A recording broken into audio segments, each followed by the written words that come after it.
Hello there, and welcome to the Get French Football News Preview Show.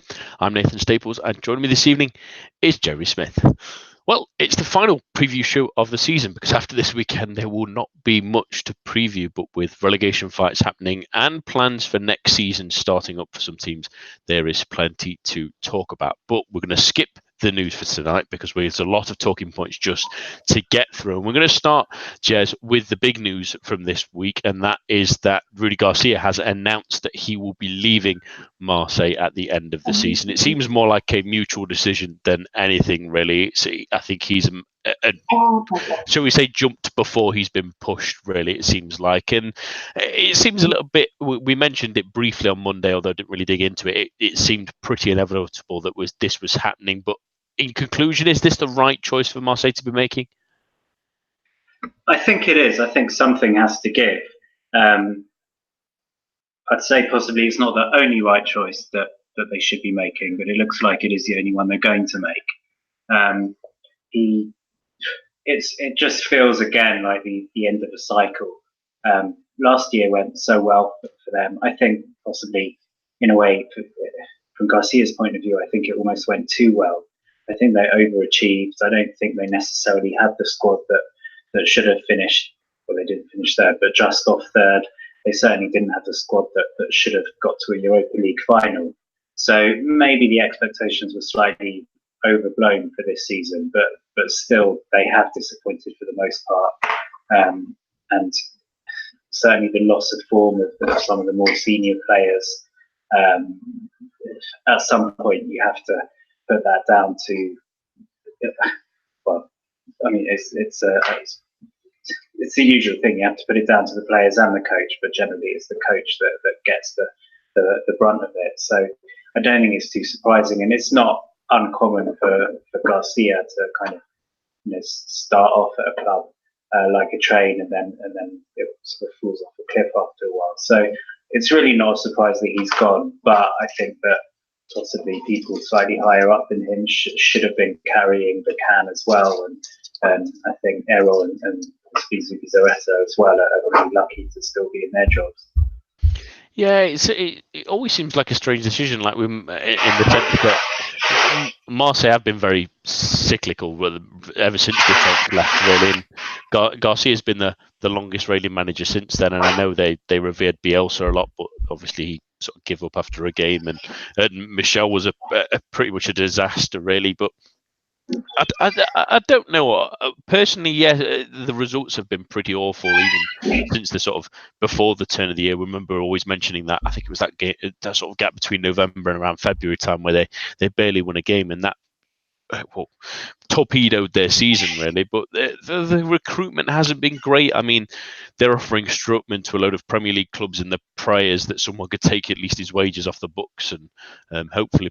At least I hope Ed Woodward's got his fingers in his ears from a personal point of view, but more likely to be up somewhere else, really, to be fair. So it's just that's the kind of season they've had, though. The signings have been dreadful. They've been aiming at the wrong kind of players that we've mentioned time after time that they should be going for young, up-and-coming players. And maybe that's the change of direction they have this summer, really. That maybe that's what they wanted to do when they can oust Rudi Garcia and change the direction a little bit. Maybe it's him that's been asking for them. We aren't privy completely to something like that. So it'd be interesting to see what they end up doing, because it looks like Balotelli's probably going to go, but maybe that's the right decision.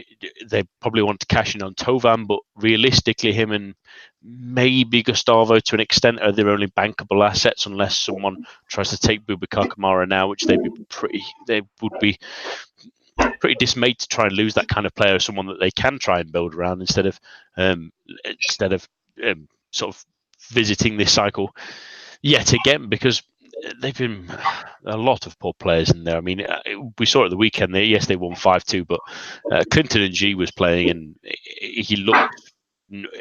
When you're starting players like that, even at I know he came on, but players like that come on, and they're not of a Marseille quality anymore. They or shouldn't be, and it's sort of the standard that they've dropped to. But the names that are being linked are interesting. It looks like more of the compared to at least how Lyon eventually appointed. It seems much more like Lyon's rumour mill was going, which was big names. Rafa Benitez, Jose Mourinho have all been linked with the job. Who would you like to see take the hot seat at the Velodrome next season, Jess?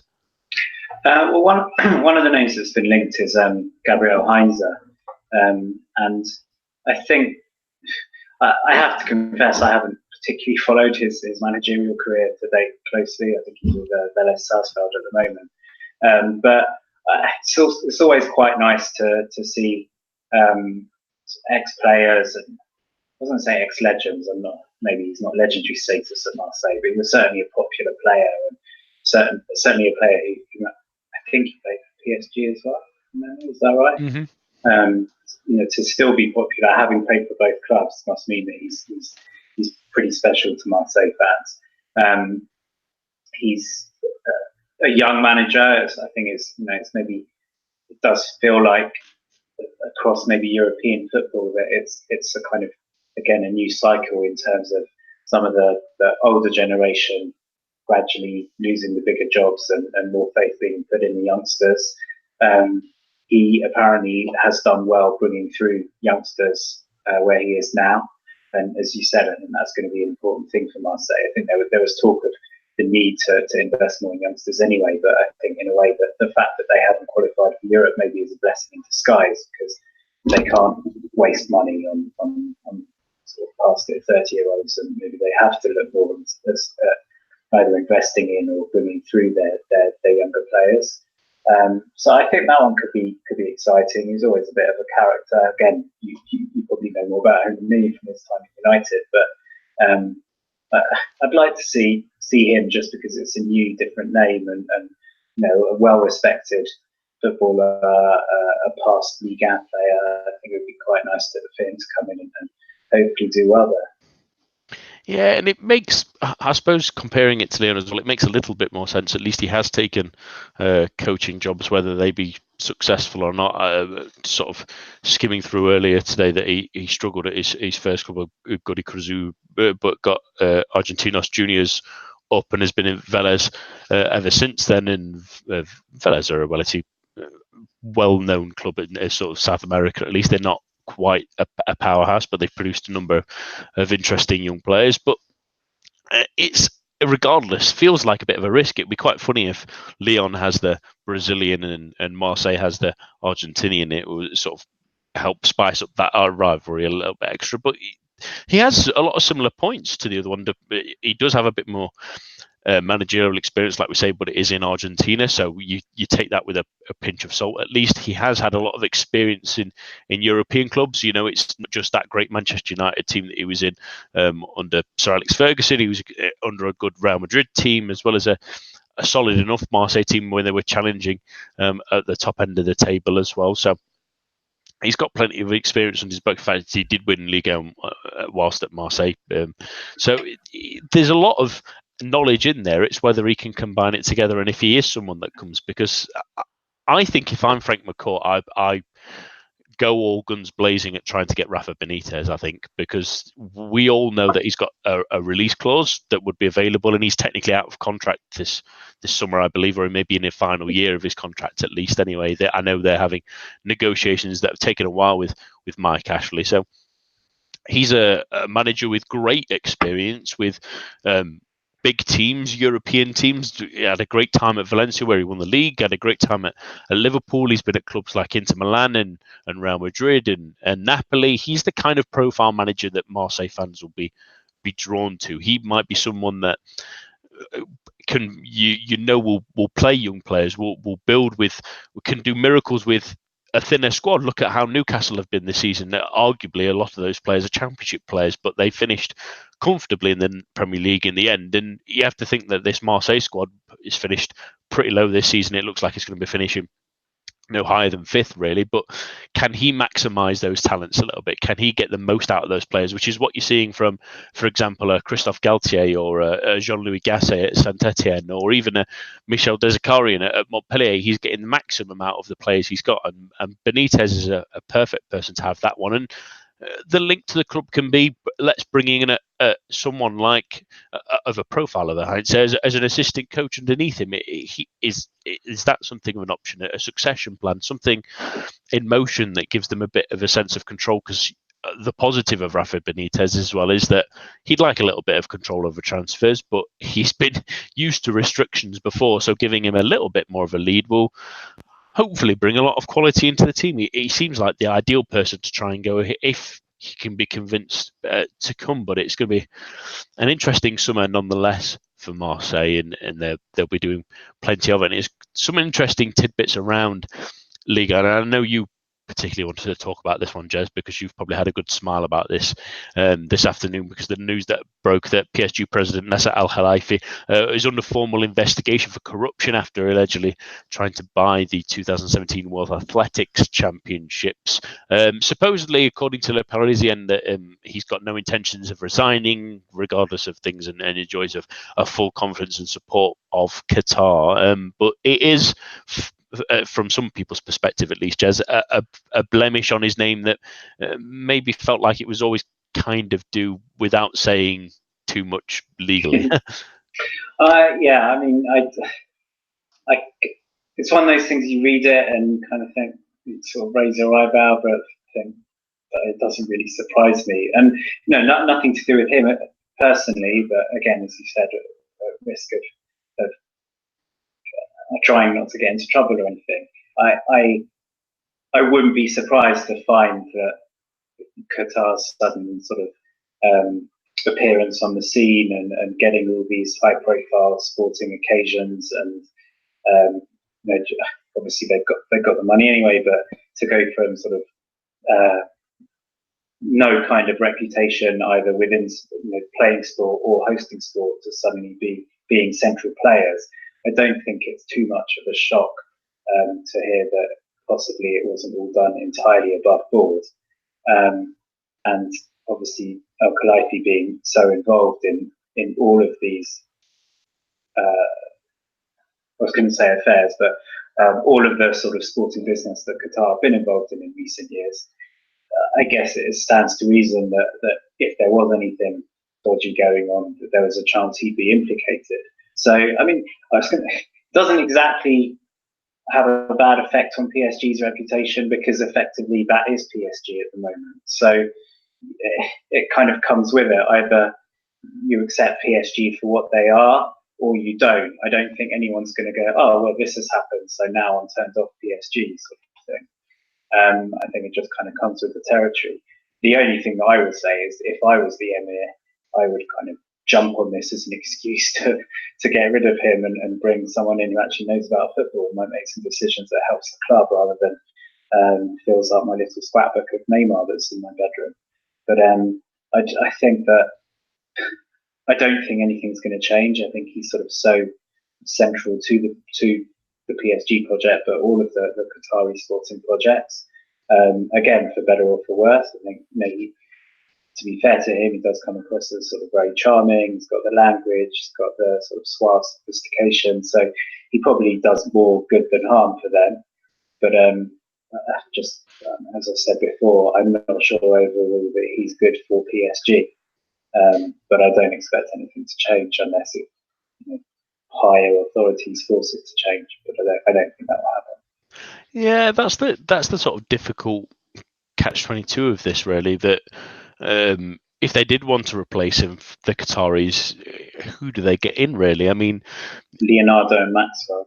Yeah, but the funny thing is, though, that they want a presence of someone that's part business, part with the football club, don't they? It's an interesting balancing act. They want someone that represents them within the football club, a Qatari name, someone that isn't ever present for that side of things. So even if they were to replace him with, like you say, a Leonardo or something like that, and a Maxwell as a sporting director or something like that, they would still have someone that would be an intermediary, maybe as a CFO, a sort of business side of things, still doing that. And to have someone within their thing that can speak the French that Nasser El-Khelaifi can, that regardless of sort of his motives and other things, that has been pretty impressive, really, from the off. But it will feel, depending on how the investigation goes, because do preface this with all legal proceedings have to be confirmed, and all investigations. There's only allegations and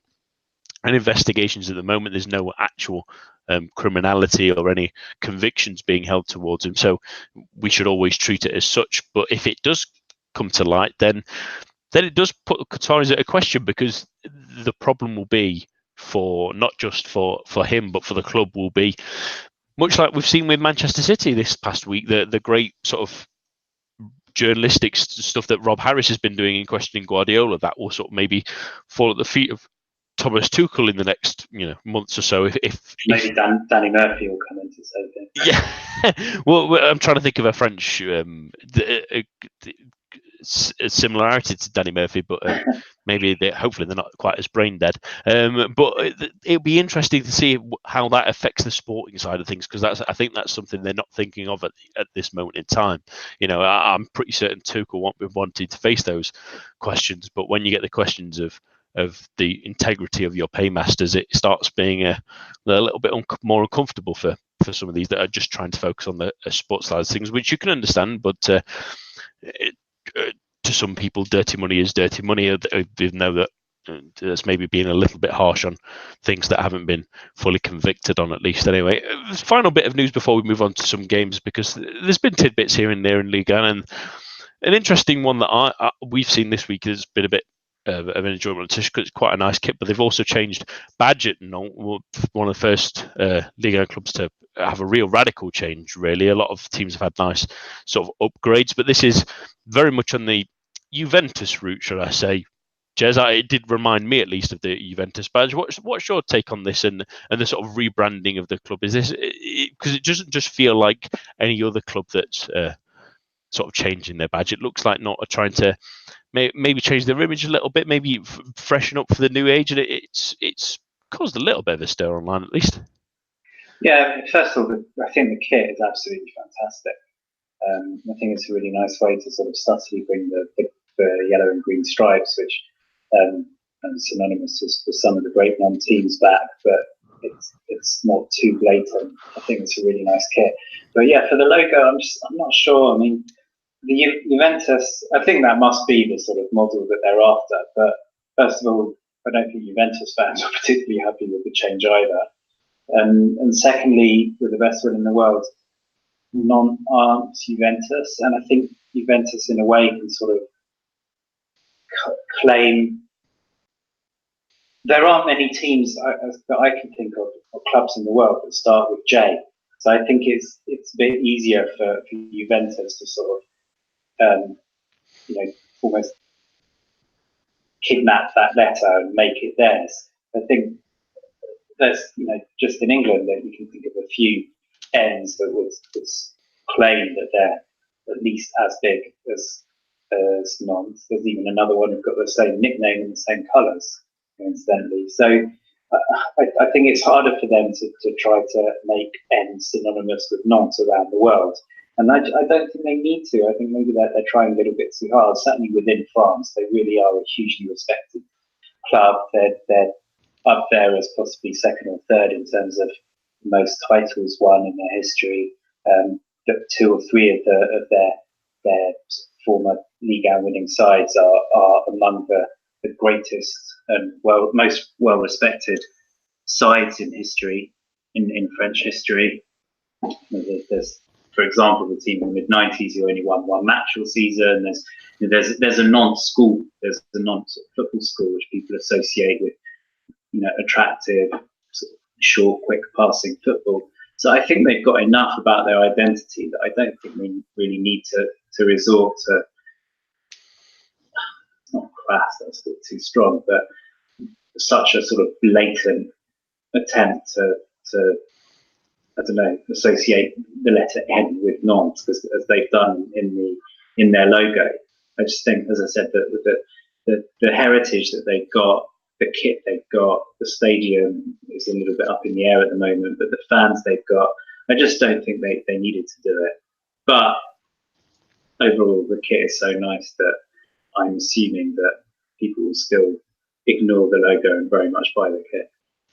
Yeah, I'm happy with the kit, at least. Anyway, there's sometimes with the modernising of badges. I mean, the difficult thing I think for football clubs that they seem to forget sometimes is yes, modernising is important, and I think sometimes modernising your badge to a degree is pretty important at times, improving what the status on the field, improving the sort of moving with the times. I remember probably the most specific ones you can think of is a lot of the big English teams. You think of Arsenal's change of badge; they really quite work, and some of recent League One ones. I think Colm's badge is a good improvement. I think Leo's badge is a nice improvement, but at the same time, the important thing I think of a club crest, especially, is that at some point they should be sort of kind of iconographic, shouldn't they? You think of all the big teams, even in France. You think Saint-Etienne, Marseille's badge, Lyon's badge, PSG's badge now as well. You would maybe add to that list, and Monaco's. They're straight away recognisable to teams that aren't just from France, but from across the country. I just feel Nantes is a bit. I was really disappointed with Juve's. I think Juve's new badge is an atrocity, to be fair, compared to their old badge. But this is the same thing for me. It's too much of a thing. I think you could have made a much nicer crest with using the yellow and green, using the FC. Not generally modernise it. I don't like this new sort of style where they try and do minimalistic styles of just using letters. I'm not a fan of all this. It's something that no doubt will be in 5 years' time they might look back at it and change it again. And that's sometimes the problem with clubs nowadays, is changing things for the sake of change. Like Toulouse's badge is quite nice now. Again, that links back to their history and looks, but at the same time still looks more modern. It just doesn't click with me. It might just be a bugbear of mine, at least. Anyway, on to the football. I think it's just a little bit like, just talking about Equalife and Marquita's obviously been in the news this week for not great reasons as well, associated with Salah. But again, just wish, concentrate on the football. The rest will come if you're doing well in the football. You don't need to worry so much about the commercial aspects, because I think the winning team will get fans and will get shirt sales and the rest of it. But if you've got the great commercial, again, alluding to, I guess, United over the last couple of years, you can have all the commercial success you want, but the fans would rather have trophies.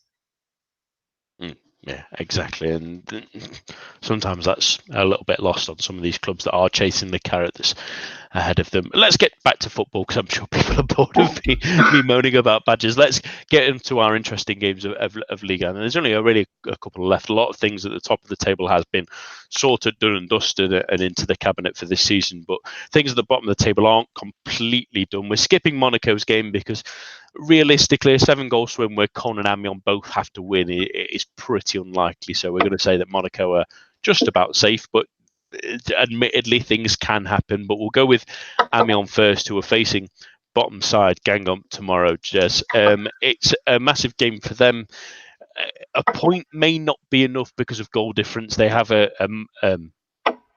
the moment they're minus 22, Connor minus 24. But for example, if Amiens got a point and Caen managed to win their game by 3 goals, they would jump above them. So a point may not be enough. They might need a win in the end at this one, which puts a little bit of added pressure onto it. But they have been in okay form, at least anyway. Like we've mentioned, they've drawn a lot of games but just not won them. But regardless, if they can manage to stay in Ligue 1 for another season for Amiens, it's a real achievement. I mean, people outside of France might not realise how small Amiens are compared to a lot of these Ligue 1 clubs. But if they could manage to nudge ahead against a Caen side that have been, for example, have been in for several years now, and a Guingamp side that have managed to stay in the league for a considerable amount of time, it'd be a real achievement.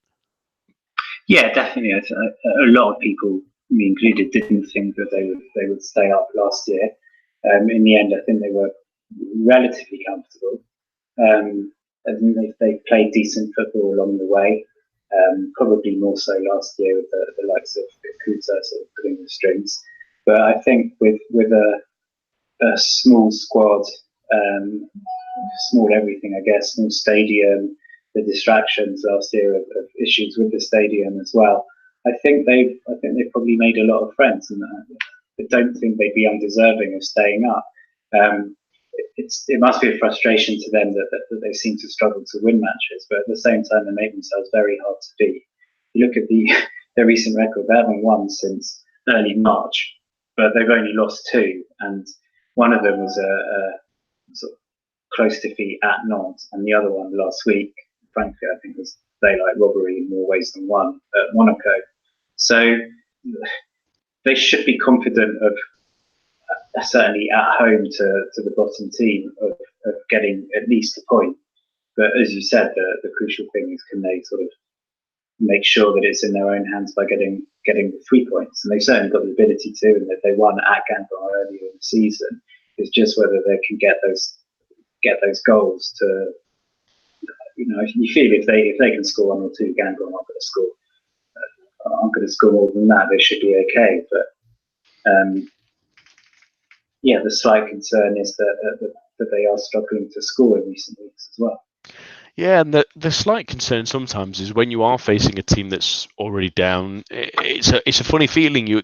You almost automatically in your head go, well, this should be 3 points we get. This is a team that's not good enough to stay in the league. But at the same time, they've got nothing to play for. They also, some of them know it's their last game in Ligue 1 for potentially a long while, or have a summer in front of them where they want to put themselves in the shop window at least one last time and show what they're all about. So it can sometimes be this kind of tricky game. And if they were to go in that relegation playoff, I know they can't be automatically relegated. That's mathematically safe in from that point of view. But from sort of March, where we thought that they're winning against Nice just the sort of end of February, we thought, right, okay, they may be just about safe, and they kept having those games, didn't they? They drew with the Reims, they won with Nîmes, and at that point we thought, well, they're going to be able to drag themselves out with there, but they just kept drawing after that. They admittedly some good draws against Saint-Etienne, against Montpellier, against Strasbourg. They're decent draws. Their only defeat came against Nantes, but 0-0 against Angers, and 0-0 against Dijon, 0-0 against Toulouse. It's a bit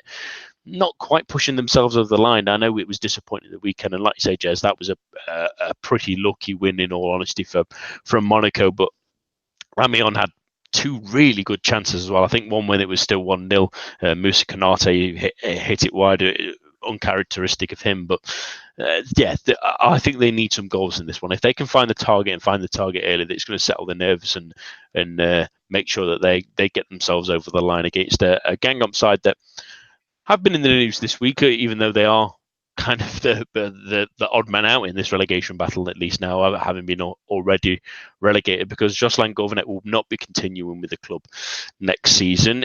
Jez, is it a little bit of a surprise in the sense that when Gourvenec was appointed, we all mentioned that maybe this was an idea of looking towards Ligue 2 next season, or do you feel that maybe he's looking at it saying that while I couldn't keep them up and couldn't get results to turn around, that maybe he is a Ligue 1 manager and Ligue 2 would be too much of a step back for him? I think it might be that.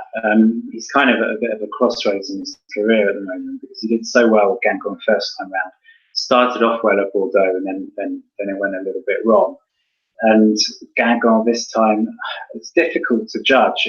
At one point, it really did look like he was going to pull them out of it, and then it went wrong again. So I suppose he has to have the sort of confidence to feel that, yes, he's definitely a Ligue 1 coach, and I think that's probably a fair thing to say. And possibly he's thinking it's not the time to go down a division, even if it means bringing them up again next year. Maybe it's kind of underselling himself. If he doesn't bring them up next year, then it's certainly putting him in a second division of managers, and he's not going to get another big job. So I can understand him wanting to make himself available for any top flight jobs that become available, and there could well be some, but they're going quickly. I mean, he's another ex-Marseille player. It wouldn't be, I guess, beyond the realms of possibility that he could go there, and I think that he could do a good job, but I assume that they're maybe looking for a bigger name than him. Yeah, and it's an interesting one, isn't it? There's sort of a crossroads for both clubs. I mean, do Guingamp feel like they're a club that can bounce straight back, given the quality in Ligue 2 and the fact that other sides have really struggled to come back and met sort of maybe not affirming the classic yo-yo club, but can Guingamp be the side that has the strength to come back up? Or are they looking at some of these teams like that have had decent stays in Liga and have struggled to sort of come back up immediately? I mean, you look at the table this season, Lorient have been in for the past couple of seasons, were a mainstay. Troyes, maybe another sort of bounce backy sort of club, but Nancy almost went down this season. They almost had to be in the relegation playoff place. I know Gazlec are a much smaller club, but they're obviously in the relegation playoff place themselves. They will have to fight out between the national side. So it can sort of change very quickly. It's not always the easiest division that some people expect, even though you would think that there'd be a bit more of a money disbalance, given that Ligue 1 and Ligue 2, it can be such a difference. But it's whether they think that, like I say, if Gourvenec's the right man for them. I agree with you. I think that maybe he's thought that's maybe a step too down for him. So maybe they've sort of admitted together that maybe he's not the right man for the job. But there's going to be probably a number of players go from this squad. I mean, you look at, they'll probably not keep Djilabodji on. He's probably on a decent, fair amount of money for Ligue 2 standards. Do they keep Aboa? Maybe he gets a move away. The young players like Blar and Coco will probably look for moves, even though they've not been particularly great. But names can get you pretty far in Ligue 2 sometimes. You think of even some of the experienced players like Benazet, if you can say fit, and Doe, maybe have a look away. The Thuram is almost certainly going to be on the move somewhere at least. Ronnie Rodeland is a player that could be useful for some Ligue 1 clubs, even though he's not been great this season. Maybe this is the time when Nolan Roux does decide to go down with the Ligue 2 team. But it will be interesting because, like I mentioned during the Amiens bit, they've got nothing to lose at least, and a couple of those players that I've mentioned, or even a couple I haven't, will be wanting to put themselves in the shop window at least to say, hey, any team coming up from Ligue 2, any team that's around the mid-table of Ligue 1, I have something to offer your club, really, because that's the only thing they can do, which makes it a little bit more difficult than Amiens maybe want it to be. But regardless of that, Jez, let's get some predictions. What do you think the score will be? I just wanted to quickly mention another little subplot actually as well, because in terms of strikers, there's going to be probably Garcia against Thuram, and they've both been named as reserves for the under 21 Euros. So they haven't made the squad, but I assume that they'll both be wanting to impress Sylvain Ripoll in case any striker pulls out of the first team squad. So that's just a little subplot. In terms of the result, I think I said on Monday that of the bottom three, if there were anywhere I thought maybe there wouldn't be a home win, it would be this one.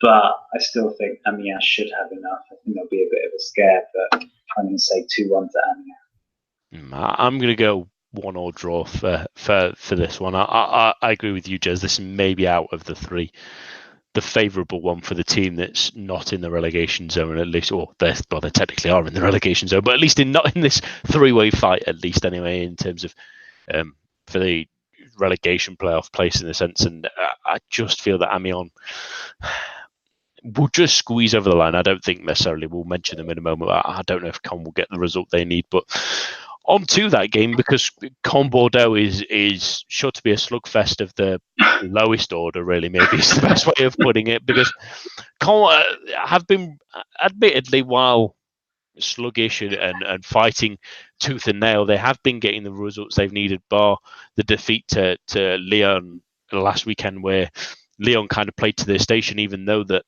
Caen had a couple of chances before they scored and a couple of sloppy goals, and admittedly their scoreline was run up when Caen were absolutely just going for broke and trying to get themselves kind of back into the game. But they've given themselves a lifeline on the last day. They're in a good position, at least anyway, than they were a couple of weeks ago when we thought a couple of months ago where we thought they were dead and buried, really. But it's possibly even an ideal game for them, really. But regardless, if they do manage to get us, I think you agree with this, Jez. I think if they do stay up and if they do manage to claw back Amiens and stay up automatically, they need to erect a statue of Brice Samba, don't they?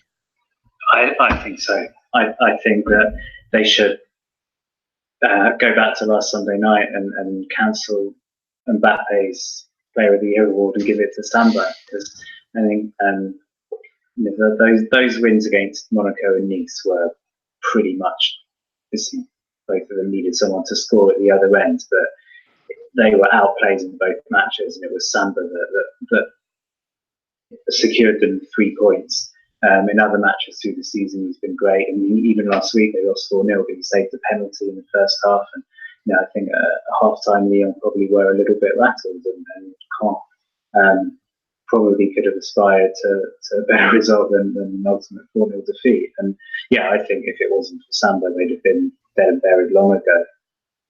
Yeah, and he also put out an absolute cracking save in the first half as well. I do want to mention it again. I think I mentioned it on Mondays, but it sort of was a shot very early on. I think it was Depay as well, and he was almost diving past it. It took a slight deflection. It was coming to him, and it sort of narrowed it towards him. And he managed to move his right hand from being almost a full dive to right underneath him to scoop it away and still keep it out of play and away from the attacking areas. It was an excellent save. And you're absolutely right, Jess. They would have been dead and buried without him. I mean, you can imagine some of these games could have been 3 or 4 before they even had the chance to get them up. But this is the thing. Caen have got some good players. I know Frederick Gilbert, obviously, although he's obviously on his way in the summer, he's technically an Aston Villa player now, so he's going to get an interesting move that possibly might be even Premier League, depending on Monday's game as well. So he'll hope to try and get out on a high for them, because I know the fans have enjoyed him. They've got experienced players like Bice and GQ's relatively experienced Ligue 1 player. They've got, I think, Fakir Farr has probably been the other spark the last couple of weeks with a couple of goals and a couple of assists. He's maybe been a tad fortunate on a few of them, but he's added a little bit of something. They've got a couple of goals from Ninga. They've got a couple of goals from Crivelli. They've just had a couple of players come to the fore when they've absolutely needed them, and that's kept them afloat, really. But admittedly, they're facing one hell of a sinking ship at the moment, really, in Bordeaux. I mean, I don't think we could have thought things could have got worse when the sort of farcical of the Ricardo era came to an end. They looked like they weren't going to get Paulo Sousa, and then they did get Paulo Sousa, and it started off okay. They didn't get any massive results until that win against Marseille, but since then, 6 straight defeats, 3 games without a goal, 4 out of the last 6 they've failed to score. Admittedly, in between there was that game against Lyon where they probably should have won, but in disciplining games, there's been a couple of red cards, and they've struggled the fact that they've struggled so bad in front of goal against, admittedly against teams like Reims is not so bad, and Leo, but Angers as well. It's real worrying that out of all the clubs this season, maybe other than Toulouse, this is a club that needs this might be a point to argue, Jez. Do you think that Bordeaux might be the club that needs the biggest rebuild this summer? The biggest what, sorry? Rebuild this summer. Possibly. I mean, in a way, I still think the big clubs, PSG, Lyon, Marseille, Monaco, arguably need the biggest rebuilds. But Bordeaux, I mean, they kind of do, but I guess just because they're not so high profile, and you don't think that they're going to be able to replace them with big stars to change things that drastically. Maybe that's why I'm sort of discounting them. But something seems wrong all the way through the club, and I thought Sousa was a good appointment. As you said, he started okay, sort of only 1 win, but tightening up a lot in defence, looking harder to beat. And I really thought they finished the season well, but kind of for the reason that you said about Gangler. They sort of had a free pass to, they were basically safe, and they really could have. It was a good chance for Sousa to experiment, and for the team to play relatively freely and really show what they've got. And if that is what they're doing, then they've shown that they've got very little. And again, they're another team that on paper have 2 or 3 pretty talented young players. They've got Costil, who we know is a very good keeper. Rion, who's not going to be prolific, but that does a good job of leading the line, working hard. I think it's quite an unsung job that he's sort of done for a lot of his career, actually. And however poor they are, they're certainly, they shouldn't be 6 straight defeats, Paul. So it really feels like that. It's more than actually, isn't it? 7. So that something needs to change. But I can't see Sousa leaving already this summer. I can't even remember what stage you're at with the ownership, whether they were bought out by the Americans or not. They need to invest. They need to bring in a couple of decent players. I was going to say stars, but the problem is it's a bit of a vicious circle. Who's going to want to go there at the moment? Unless they can do what they did a couple of years back and discover another Malcolm that can kind of give the whole club a lift, then you struggle to see how and where they're going to improve that much. You'd expect maybe players like Koundé to leave. Brion's going to be another year older. Placil, who's obviously been in and out of the team this year, has gone. But unless he's staying behind the scenes, it's another experienced head that's gone. You mentioned Toulouse, and obviously it's kind of a little bit of a derby, a rivalry between them as well. But there are similarities. It feels like both teams should be doing so much better than they are, and it's difficult to put the finger on exactly what it is that's going on there. But Bordeaux is particularly sad because, again, they do have such good, rich heritage of playing good football, winning titles, and this is such a poor team, and a team that you wouldn't necessarily want to watch given the choice. And it's a shame. I said before that I think possibly one of the biggest mistakes they made was bidding with those white seats in the stadium, because it's so clear when there's practically no one there week in, week out. Yeah, and I think the point as well is that the problem they're going to have is a couple of these players aren't going to be particularly sellable. I know that Caramo's going to probably head back to Inter Milan, and they'll make a decision from there. Whether anyone will sign them from there is a problem for them. But Kalu's had a pretty disappointing season after a lot of promise. Camino scored 10 goals, but a lot of those are early on, and he's been not kicked on in the way it looked like he would do. Josh Madger's had a bit of an injury that's sort of curtailed him as soon as he got a goal, so it's a bit unfortunate for him, and he's one for next season. Basic has been decent in this run. He's probably been the only one who's come out with a bit of credit, really. I'm looking at the sort of defence, and Koundé's not had the greatest of time. Ivanovic has been pretty dreadful, but the main critic I wanted to bring out quickly was Pablo, who's been linked with a number of big clubs last summer, a number of European chasing clubs, and if you based it on the evidence of this season, I wouldn't know why. He looks slow. He's been incredibly stupid in a couple of the red cards he's had. It's not professional fouls where he's been sent off, really. It's been bitsy handbags kind of things, and that's not what you want from a centre back that should be your leader, really. And I think that typifies what Bordeaux have been this season, which is disappointing and so bad that they've had to kind of lash out at times, and he's been particularly dreadful over this run. Betsos is pretty glad that he's actually suspended for a reasonable amount of time because of the red cards he's accumulated, because getting annoyed is one thing, and you can get annoyed at your teammates, but petulance is something I can never understand. And once, okay, twice is pretty ridiculous, but 3 times is abhorrent, really. And maybe someone they should be looking to shift out, and a number of these players maybe should be looking to shift out in the summer. But onto the actual game itself, at least, Jez, what do you think the score will be? I think you alluded to it earlier, and I guess you were going to say 2-0, and I'm torn between 2-0 and 3-0. I think you'd think leading up to this week that you just said if any team could handpick their opponent, it would be Amiens, it would be Guingamp at home, but actually you'd probably pick Bordeaux right now. And I think Caen last week was a blip, and even then it was only a sort of half-match blip. But they have been in really good form recently. Bordeaux have been woeful, and I think Caen will win relatively comfortable. It's just a question of whether it's going to be 2-0 or 3-0. I will say I'll go 3-1. So yeah, I'm going to go 3-1.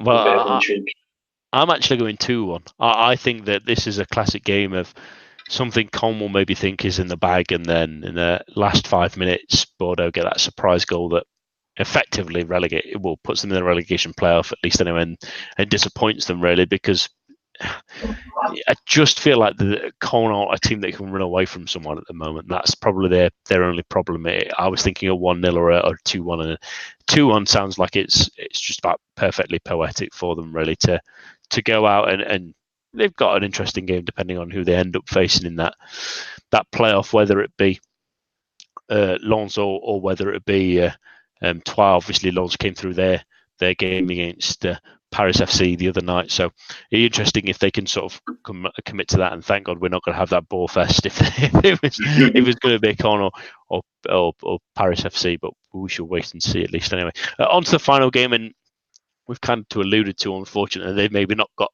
enough hope, but where there's a will, there's a way at Dijon, at least against Toulouse. It's been a tough season for them, really, an unexpected one, really. But I think the interesting thing to talk about, Jez, in this one is in this situation where Dijon do go down, the positive for them, at least, is if some of these players that have maybe not been as good this season stay and play like they can play, they could be candidates to come straight back up. Or on the other side of the coin, I suppose, is that teams will remember how they can play and offer them a decent amount of money for them. So probably compared to a lot of teams down there, at least for them, there's hope that next season either will be somewhere where they can rebuild properly, or somewhere where if the players do stay, that if they can get if Kumbuara is the right coach, get them properly managed and back into an organised form and back into the groove of winning games rather than losing them, that they could be a contender in Ligue 2 next season. Yeah, I think that they're definitely a team that should have the capacity to go back up. Again, I suppose there's always the caveat of anyone who stays or goes. But as you said, you look at that team, it's Tavares who finished last season so well and started this season actually quite well. Marie, I remember, I think he scored a blinding goal, possibly against PSG. I can't remember. That there's players there who just underperformed overall this year. So there's two ways of looking at it. Either you remember those times that they played really well, or you think, well, maybe that was the flash in the pan, and this season is the norm. So I suppose it depends. It's a judgment call for other teams. But if they do keep the team together and they can play even close to the best of their ability, then they definitely should be contenders next year.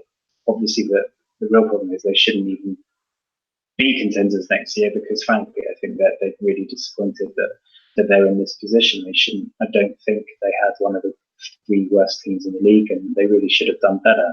I'm still not sure that they'd have been in this position ultimately if they'd kept Dalolio for the whole season. There's nothing against Comboire, but I just think that Dalolio, over the course of the whole season, I think probably would have got them sort of understanding each other and playing good football again, and sort of pulled them out of the situation they were in.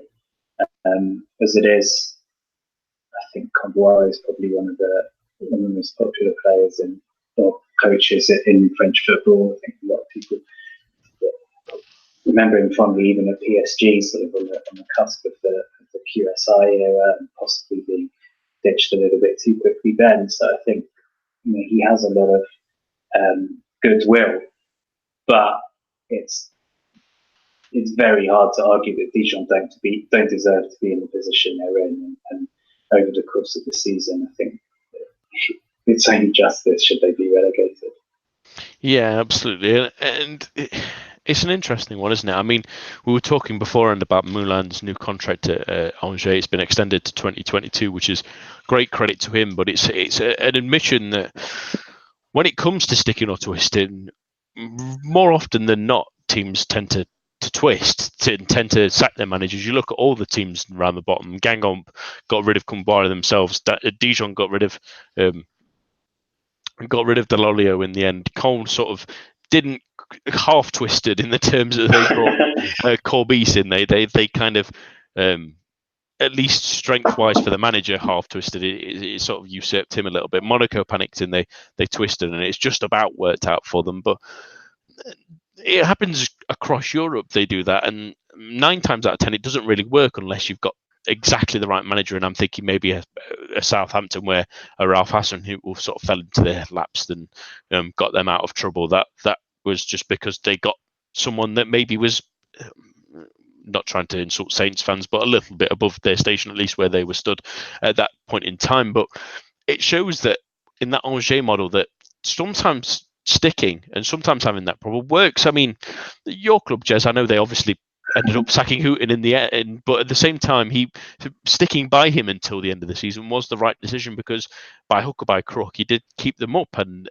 sometimes that's the important thing to do. And we'd mentioned it a few times when Dijon looked like they were going to get rid of Delalio, that maybe it's not the right decision. Maybe you don't forget about the good time that he had last season, because they can happen again, because they hadn't lost anyone really that summer. That must be the real frustrating thing. I mean, we mentioned before, Rosier will probably almost certainly stay in Ligue 1 this season. I can't imagine him heading to Ligue 2 if they were to go down. But we've talked about a few of these players. I mean, Sliti and Kwon and Saman Mitaro and Amalfitano as well are decent players. Baumont probably would go down with them, but these are all players that could do a job in Ligue 1 and would certainly do a job in Ligue 2 next season. Tavares and Said as well are people that could get goals in the lower division, so they could keep players together. Chano as well, yeah, exactly. When he can manage to get the field more than anything, poor Chano. But they've certainly got players there that would keep them back up. But again, if Ligue 1, what players can manage to convince a couple of them to come cheaply? Because I'm thinking of a player exactly specifically. I'm thinking of Kwon, because I think he's an excellent player. But sometimes these knee injuries take a year to come back from, really, just as much as the injury takes so much out of your career, where it looked like he was going to be at the World Cup this summer. He only came back sort of January time, and it sometimes takes that 6 to 8 months to really recover the fitness and the belief and the confidence. And you can just imagine a player like that getting a goal at another club and springing up again, a bit like, I know, Jez, you'll be again experience this sort of a Mole. I know he obviously did a lot better in that relegation season at Metz than some, but at the same time, the difference from being a good player at Metz that had some good opportunities and a good player, but he's really been excellent for Montpellier this season. Sometimes looking at taking a risk like that will really pay off. So the hope for Dijon is people have forgotten about that, really, more than anything, because if they are to go down there, then they have a real chance of bouncing back up if they can keep these players. But they have a chance in this game, Jez. I mean, they've got a Toulouse side that if things go their way, I know it obviously basically relies on Bordeaux pulling something out that they've not done in quite some time, but Toulouse are a very funny side this season. We've mentioned a few times that they've sort of been very lackadaisical, but in the last month or so, they beat Nantes, who went on a roll after that. They'd lost to Montpellier, drew with Lille, which is a pretty good result, really. They then lost 2-0 to Saint-Etienne, and they drew with 2-2 with Rennes. The 0-0 draw against Amiens not too bad. They started relatively well against Marseille as well, and then just sort of flustered in the last 5 minutes or so in that 5-10 minutes, and they capitulated and allowed a couple of extra goals in to make the scoreline look a little bit better for L'OM. But we've already admitted that Maxime Gradel has made the side completely different this season, and they're already looking to start adding. I know they've been linked with the young Paris FC striker that I don't want to pronounce off the top of my head because I can't remember how it's spelled. But they've got a funny summer ahead of them, and I suppose for some of those players, it starts with this game against Dijon, because this is their last chance to stake their claim in the ground and say that I'm worth a damn. Because I mean, you look at some of these players, you look at René's not had the greatest season since he's moved from Dijon. You think of Julian, who's had a pretty miserable season. A lot of the defenders have as well. They've not quite had the production out of a De Savy or a Dermaz that they would have quite liked alongside Gradel. They've had nothing out of Corentin Jean, and much more, barely a modicum more out of Yaya Sonoga and Aaron Lea Iseka, which is more picking strikers out from clubs that have actually touched a bigger club more than anything from the looks of things. But there is a lot of work to do, and a lot of these players that I've just mentioned need to try and do something in this final game, or they might find themselves out on their ear. I think I mentioned before that you sort of, every season it feels like you look at Caen at the end of the season and you think, how are they even still in contention? I don't remember them winning a match or winning enough matches to even have sort of 30 odd points or whatever they're on. And I feel like Toulouse are a bit like that as well. You look at their results during the season, and they started off okay, and then there were like no wins from sort of mid-September to into December. I think that they went at least 6 months, something like that, without a home win or a league home win at one point. Then a couple of wins, and then even now, I think they've had one win since, well, whatever, like two wins since January, pretty much. And I suppose it's an indictment on all the teams below them, but although they haven't secured safety until recently, they've looked pretty much safe for a while now. And again, I mean, you almost think, like Caen, maybe they deserve the punishment of getting relegated to kind of put their house in order, because it's a good city, it's a good sporting city. Obviously, it's mainly rugby focused, but they've got fans there, they've got a decent stadium, they've been in Liga for several years now. They've produced some really decent players, made some money out of them. They're possibly the most consistently disappointing team, possibly with Bordeaux as rivals in the division. And frankly, the way they are and they have been for the last few years, it wouldn't be a big loss were we to lose them to Ligue 2, I don't think. And as you said, it's almost, I don't know, it's kind of like people like Des Lynam going to ITV. However good they are, when they join ITV, suddenly they become a little bit more average. And players like Dossevi that you mentioned, obviously I'm slightly biased, but he was so well at Metz last year, been so average this year. Bostock hasn't done much after being the leader player of the season. Players like Julien, I think, just don't want to be there anymore. Amia hasn't kicked on the way that we thought he would do. And the good players, if they know what's good for them, they should be looking to leave this summer, because I just feel like being at Toulouse isn't necessarily good for their career. There's something about that club that seems to drag everyone down to that average level that the club seems to set for itself. Yeah, it's been a real disappointment for a number of these players, and they're only just to quickly mention, Sangare, who I really think is a classy player, and I hope that he moves to summer, because I think he can really flourish elsewhere. Yeah, they need to have a good look at this, to be fair. We've mentioned it before. I mean, I don't know how Alain Casanova's kept his seat, but it also shows the importance of how a start works, because I know Dijon obviously went off for a good start, but their 3 wins from August to September, where they were actually third after week 4 and got a couple of draws after that maintained them in 4th till week 6, has pretty much carried them throughout the season. There's not been another time where they've won more than one game in a row. I mean, December they beat Reims and they beat Lille as well. That's probably just about kept them safe, because the rest of the season, I mean, they've won 3 in 2019, which is pretty damning as well. They've got a fair amount of draws that's maybe just pepped them over the line, but as you say, Jez, it's very much a Caen scenario. But they need a good look at this in the summer, and Alain Casanova maybe should be receiving his marching orders come the summer and get some structure in, try and bring some young blood and some Ligue 1 experience, and try and rejuvenise this team, because it absolutely needs a bit of a shot in the arm. And fans will be pretty disappointed as well that Album Lafont might be relegated in a purple team as well if results don't go their way on the final day of the season in Serie A for Fiorentina. So it's not going well for anyone in purple at the moment, really. But at least they've got another season to fight in Liga, and they'll definitely want to. Well, their fans certainly will be wanting to see a lot different next season. So, final predictions on the final game, Jez. What do you think the score will be? So I can see Dijon winning this one, just because Toulouse being safe, that you can sort of see them just not caring anymore. So I'll say narrow Dijon win 1-0.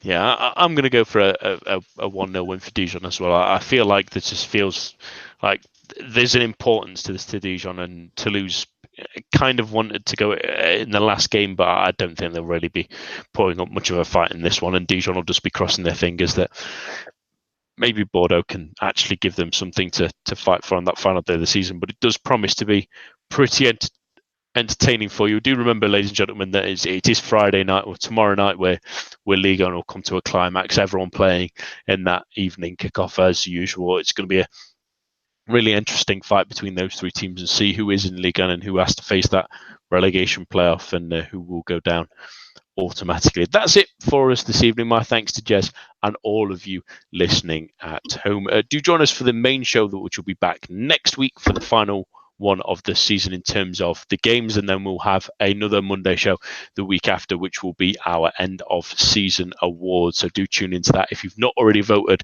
please do on our Twitter and on our website. There is only a couple more days to vote for your 50% part of that vote.